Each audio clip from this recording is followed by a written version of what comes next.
अनंत कोटि दंडवत सतगुरुदेव को। आज रविवार है। रविवार प्रक्रिया ग्रंथ चलता है, तो पिछला चल रहा था पंचीकरण। तो पंचीकरण के अंदर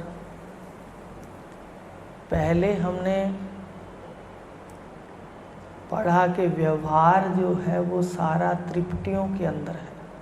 3 पुट हैं व्यवहार के। व्यवहार जब जब भी होगा हमारे पास त्रिपुटी होगी, 3 चीज़ें होगी, सात्विक, राजसिक और तामसिक। सतोगुण से बनी हुई, रजोगुण से बना और तमोगुण से बना। व्यवहार 3 गुणों के अंदर होगा। तो उन एक एक को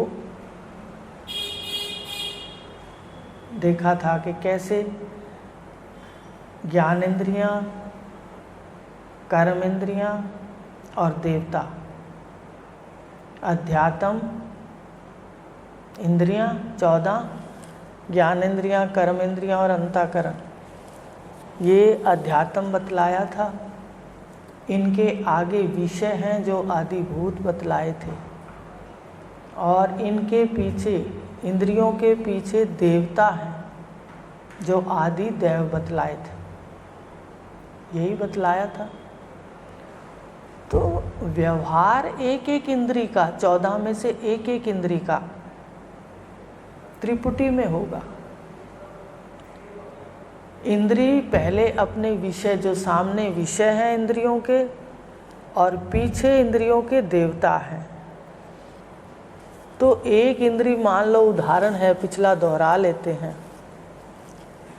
मान लो कान है, तो सतोगुण का कान, शब्द सुना के सब्जी वाला आया है। सतोगुण का ज्ञान, शब्द का ज्ञान, सतोगुण। देखो कैसे 3 गुणों की तृप्ति व्यवहार में है।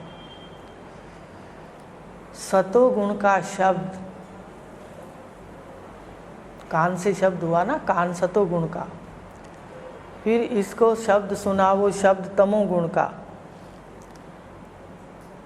और जाकर क्रिया हुई। शब्द सुना और पैर चल पड़े। तो इस प्रकार जो 3 त्रिपुटी है, कान से शब्द ग्रहण हुआ, पैर चल पड़े और वस्तु को प्राप्त कर लिया, ये त्रिपुटी है। तो त्रिपुटी जो है उसमें व्यवहार है। व्यवहार बिना त्रिपुटी के नहीं है। तो अब बता रहे हैं कि ये जो सतोगुण है, रजोगुण है और तमोगुण है, इसमें व्यवहार है। इसकी इंद्रियों में एक इंद्री है, एक उसका विषय है, एक उसका देवता। अगर तीनों हैं तो वहाँ व्यवहार है। अगर सामने विषय नहीं है तो भी व्यवहार नहीं है शब्द का। अगर देवता पीछे से, कान के देवता हैं दिक्पाल, अगर वो शक्ति नहीं देते कानों को दिक्पाल की शक्ति है और पैर चल के वस्तु को प्राप्त करते हैं। अगर दिक्पाल देवता शक्ति नहीं देते तो भी व्यवहार नहीं होता। व्यवहार त्रिपुटी में है। अब आगे विषय इन्होंने बतलाया, आगे की प्रक्रिया है कि फिर जो 3 गुण हैं, सतोगुण, रजोगुण और तमोगुण। पिछला हमने पढ़ा था अध्यात्म, अधिभूत और आदिदेव। लेकिन अब आज है कि 3 जो हैं, सात्विक, राजसिक और तामसिक, इनसे कौन कौन सी इंद्रियां हुई, सात्विक कौन से यंत्र हैं और राजसिक कौन से यंत्र हैं और तामसिक कौन से यंत्र हैं। ये शरीर यंत्रों का संघात है।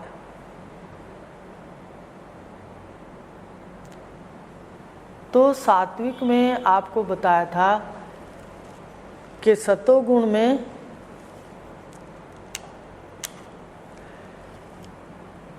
इंद्रियां, सतोगुण की इंद्रियां, ठीक है। सतोगुण की 5 ज्ञानेंद्रियां और सतोगुण का अंतःकरण, ये दोनों किस गुण के हैं? सतोगुण के। अब ये नया विषय है, याद करके आना। पहले अध्यात्म, अधिभूत और आधिदैव बतलाया। अब उन सात्विक, राजसिक और तामसिक, उन सारी तीनों गुणों की कौन कौन से यंत्र हैं हमारे पास? तो सतोगुण की ज्ञानेंद्रियां और अंतःकरण, ये दोनों किसके हैं? सतोगुण के। रजोगुण की कर्मेंद्रियां और प्राण, और तमोगुण के अपने शरीरों की आकृतियां और विषय। विषय हैं शब्द, स्पर्श, रूप, रस, गंध। ये विषय, शरीर भी विषय है, दिखता है ना अपने को। तो जो वस्तु दिखती है उसको विषय कहते हैं। तो सतोगुण की अंतःकरण और ज्ञानेंद्रियां, रजोगुण का कर्मेंद्रियां और 5 प्राण, तमोगुण का आकृतियां, जो आकृतियां हैं, फिर विषय। आकृतियों में शब्द है, स्पर्श है, रूप है, रस है, गंध है। तो ये आकृतियां, आकृतियां नहीं है तो शब्द, स्पर्श, रूप, रस, गंध हम मनन नहीं कर सकते। इसमें देखते हैं कि शब्द है, स्पर्श है, रूप है, रस है, गंध है। तो सत के कौन से पुर्जे हुए? ज्ञानेंद्रियां और अंतःकरण। रज के हुए कर्मेंद्रियां और 5 प्राण। तम के हुए विषय और आकृतियां। तो ये सात्विक, राजसिक और तामसिक विभाग हैं हमारे शरीर में। अब बार बार जो शास्त्रकार है वो प्रक्रिया पर जोर दे रहे हैं, हमारे ऋषि हैं वो प्रक्रिया पर जोर दे रहे हैं। अगर प्रक्रिया हमारे को समझ नहीं है तो हम इस शरीर को नहीं उतार सकते। अगर ज्ञान इंद्रियां पता है तो गुरुदेव बोलते हैं ज्ञान इंद्रियों के तुम दृष्टा हो, तो तुम सीधी अपनी ज्ञान इंद्रियां उतार लेते हो और उसके पीछे चले जाते हो कि मैं ज्ञान इंद्रियों का दृष्टा हूँ। फिर गुरुदेव कहते हैं सतोगुण की ज्ञान इंद्रियों के दृष्टा हो, सतोगुण के अंतःकरण के भी दृष्टा हो। ये सात्विक गुण है। सत से सदा ग्रहण होता है। सत मान लो कौन सा शीशा है, उदाहरण के लिए जो हमारे घर लगे होते हैं शीशे, शीशा ग्रहण कर लेता है। आप उसके आगे से निकल के जाओगे, वो एक क्षण में आपको आकृति के रूप में दिखा देगा। लेकिन शीशे और अंतःकरण में एक फर्क है, वो तो साथ की साथ आगे कर देता है। कोई आता है और उसके सामने गुजर जाता है तो वो दिखा के छोड़ देता है। पर मन ये सतोगुण का है, पर अगर कोई सामने से गुजर जाए, इसके अंदर से होकर कोई गुजर जाता है, ये उसको नहीं छोड़ता, ये उसको पकड़ लेता है। ये इसकी भूल है। तो शीशे की तरह अंतःकरण भी सतोगुण का है, ज्ञान इंद्रियां भी सतोगुण की हैं, इनसे ग्रहण होता है। और कर्म इंद्रियां, 5 कर्म इंद्रियां, हाथ, पैर, वाणी, गुदा, उपस्थ, ये कर्म इंद्रियां हैं। लेकिन कर्म इंद्रियां रजोगुण के 5 प्राण के बिना, 5 प्राण के बिना कर्म इंद्रियां क्रियाशील नहीं होती। 5 कर्म इंद्रियां 5 प्राणों के बिना क्रियाशील नहीं है। तो इसी तरह पंच ज्ञान इंद्रियां, पंच कर्म इंद्रियां, पंच प्राण, तो सतोगुण के 10 हैं, 5 ज्ञान इंद्रियां, 5 अंतःकरण पंचक। रजोगुण के 10 हैं, 5 कर्म इंद्रियां और 5 प्राण। कौन कौन से प्राण हैं? व्यान, समान, उदान, अपान और प्राण। 5 प्राण हैं और 5 ही कर्म इंद्रियां। ये 10 हैं रजोगुण के शरीर में। अब आकृति हमारी स्त्री की है या पुरुष की है या पशु की है, ये जितनी आकृतियां हैं इन्हीं में विषय हैं शब्द, स्पर्श, रूप, रस और गंध। ये जो आकृतियां हैं, ये जो विषय हैं सामने, ये 10 किसके हैं? तमोगुण के। तो शरीर किसका है? 3 गुणों का संघात है, 5 महाभूतों का संघात है। पर आप कहोगे भाई क्यों ऐसा बतलाते हो, हम क्यों याद करें? अब जहाँ जहाँ भी ये कैसेट सुन रहे हैं, जो भी सुन रहा है वो याद करे, जहाँ भी बैठा है, तभी उद्धार हो सकता है। तो आज आपको सरल करके बतला दिया कि व्यवहार 3 गुणों में है। पिछला चला था व्यवहार त्रिपुटी में है, अध्यात्म, आदिभूत और आदिदैव। आज है व्यवहार 3 गुणों में है, सत्य, रज और तम। सत्य के 10 पुर्जे हमारे शरीर में हैं, रज के 10 पुर्जे हमारे शरीर में हैं और 10 ही तमोगुण के हैं। 10 सतोगुण के, 10 रजोगुण के और 10 तमोगुण के। और पिंडे सो ब्रह्मांडे, जो पिंड में है वही ब्रह्मांड में है, जो व्यष्टि में है वही समष्टि में है।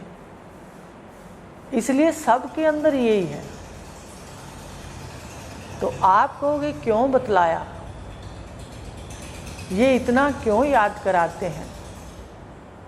तो इसका एक ही उत्तर है कि तुम इन सब पुर्जों के दृष्टा हो।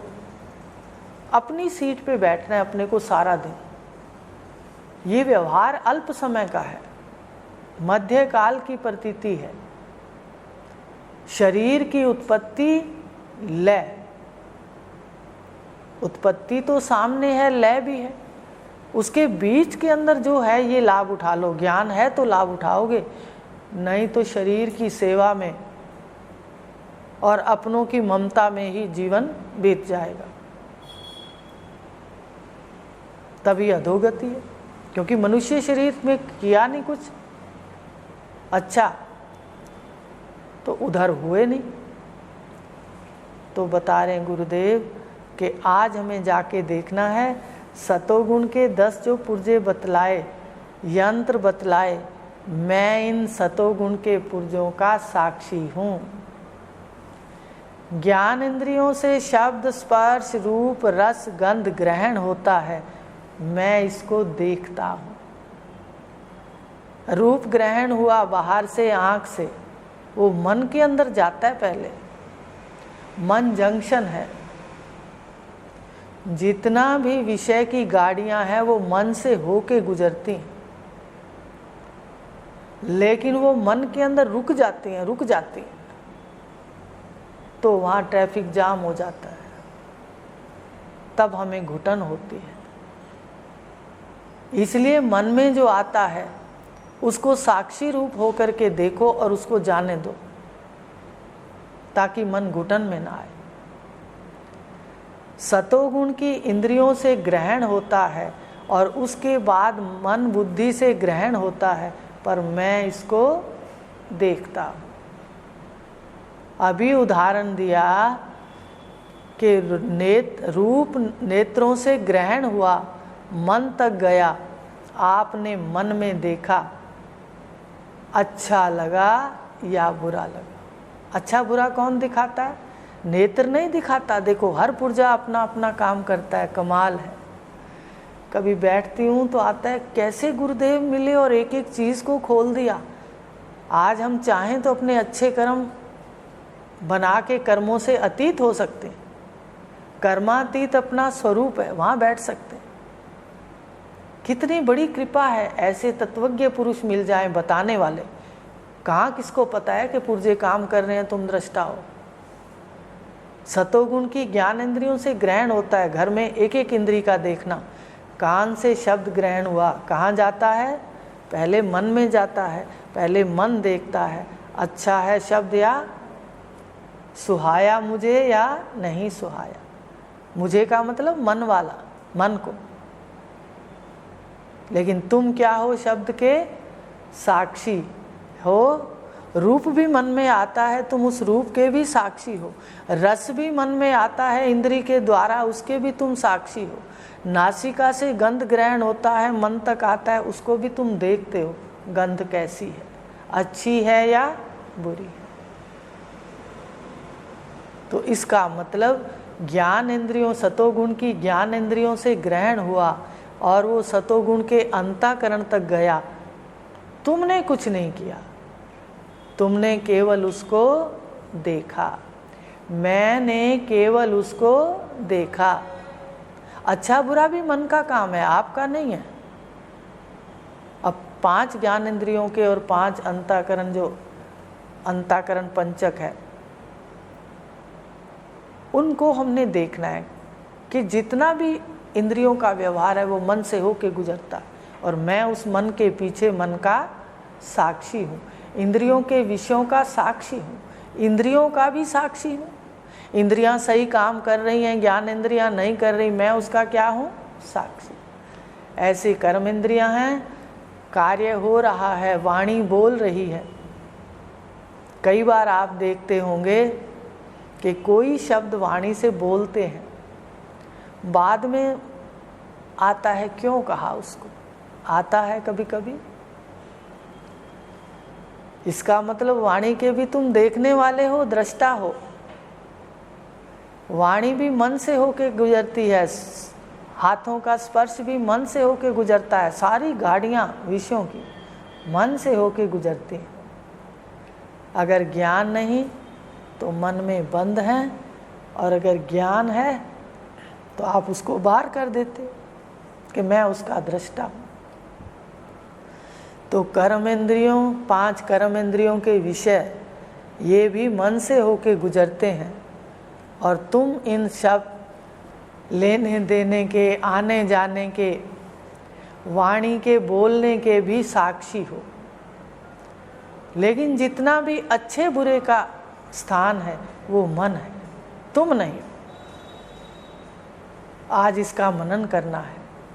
आकृतियों को भी तुम आँखों से देखते हो, शब्द स्पर्श रस रूप रस गंध विषय वो भी मन तक जाते हैं, आकृतियाँ भी मन तक जाती हैं, पर इसके आगे माया का कोई भी कार्य नहीं होता।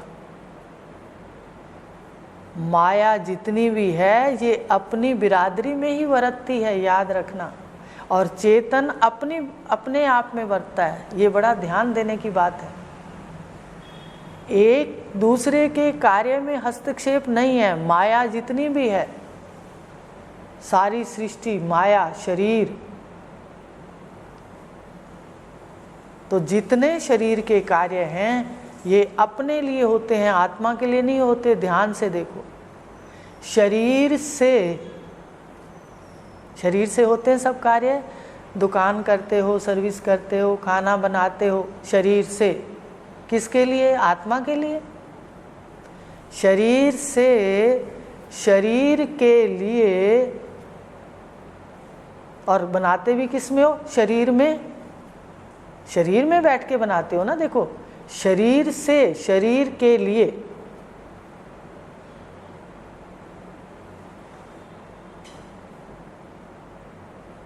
शरीर से शरीर में और शरीर के लिए, ये जितना कार्य है, चाहे वो खाना किस लिए बनाते हो? शरीर के लिए बनाते हो ना।